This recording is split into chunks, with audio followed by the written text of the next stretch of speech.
So there's this interesting development about Iran potentially acquiring J-10C fighter jets and advanced HQ air defense systems from China, which comes right after the Iran-Israel ceasefire.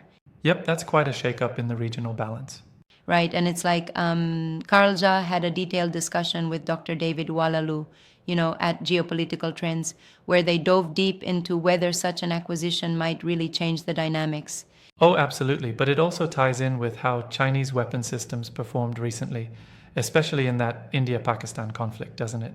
Exactly, exactly. They mentioned Indeed. how the Pakistani version of the J-10C managed to shoot down an Indian Rafale jet, which really caught a lot of attention internationally. Wow, that's a pretty significant detail. It almost sounds like a signal that China's tech is not just advanced, but also operationally proven in live combat situations. Yeah, kinda. It's like they've managed to demonstrate not only the reliability, but also the aggressive potential of their systems, which might be tempting for a country like Iran that's, well, looking to bolster its capabilities. I mean, but don't you think there's more to it than just performance on the battlefield? There's also the geopolitical quid pro quo to consider here. Right, exactly. And this is a double edged sword. On one side, you have Iran seeking, a counterbalance to its regional adversaries.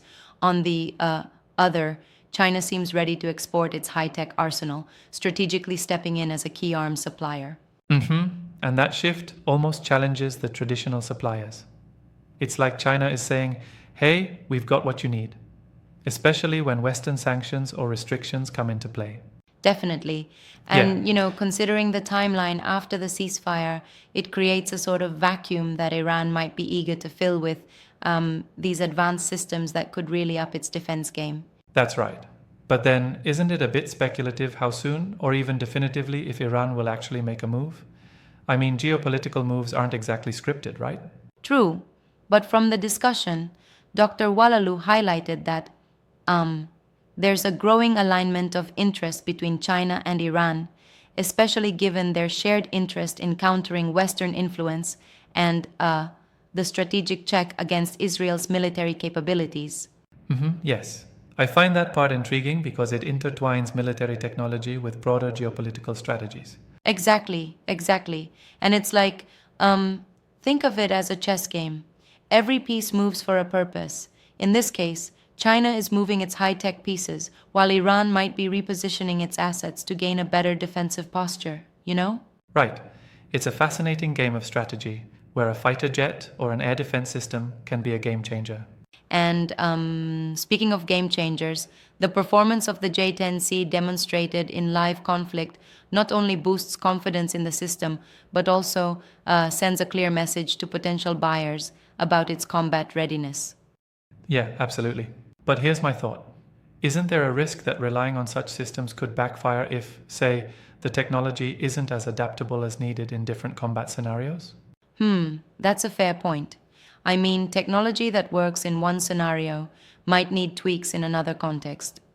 However, the conversation did touch on how Chinese systems are constantly evolving, adapting based on live feedback from conflicts like the India Pakistan situation. Right? But adaptability doesn't always translate into perfect efficiency, and Iran's specific needs might differ significantly from what's been seen so far. True, true, and there's a level of uncertainty involved, like will these systems integrate well with Iran's existing forces? Or even can they tailor these technologies to their strategic doctrines? Exactly. There's also the whole issue of maintenance, logistics, and even potential political backlash from other global players. Certainly, and let's not forget, these moves can trigger a domino effect in regional security arrangements. If Iran goes ahead with this, it may accelerate a regional arms race, particularly if Israel or others start to rethink their defenses. Exactly, it's a ripple effect for sure. And interestingly, the discussion also hinted that such moves might be part of a broader strategy by regional powers to align with or counter emerging global military trends. Yeah, like, the arms trade isn't just about buying new technology, it's about crafting alliances and sending signals, whether overt or subtle. Right, for sure. It really highlights how military technology is as much a tool of diplomacy as it is of warfare, don't you think? Absolutely. And speaking of diplomacy, the timing right after the Iran Israel ceasefire suggests that Iran might be attempting to reposition itself, leveraging this lull to secure long term strategic advantages. A sort of recalibration of their military posture. Exactly. And then you look at China's role, it's almost like they're not just selling hardware, they're exporting a message about their growing influence in the global arms market.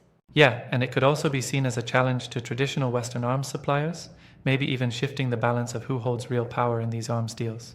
Yup, it's definitely a recalibration.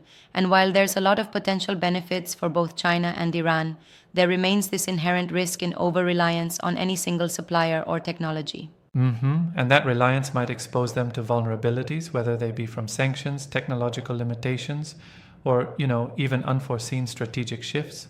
Exactly, exactly. It's a risky but calculated move. And the debate really showcases how interweaved military technology is with international diplomacy and strategic maneuvering. Absolutely, spot on. It makes you wonder how other nations will react to this potential shift. Will they quickly move to source similar systems, or perhaps tighten their export controls? That's the $1 million question, isn't it? It's like a domino effect. If one nation rises its profile with advanced weaponry, others might feel compelled to do the same, altering regional dynamics pretty fast. Yeah, and it's not just regional but also global dynamics at stake here. The interplay between technology, alliances, and, say, market influence becomes really intense.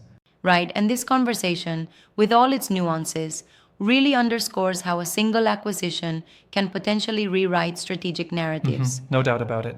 I appreciate how the discussion didn't oversimplify the situation. There's both the allure and the risk factor at play. Exactly, it's such a layered issue where innovation, geopolitics, and military strategy all come together in a complex but fascinating game. And, well, it's a conversation that's only going to get more interesting as we see how these moves play out.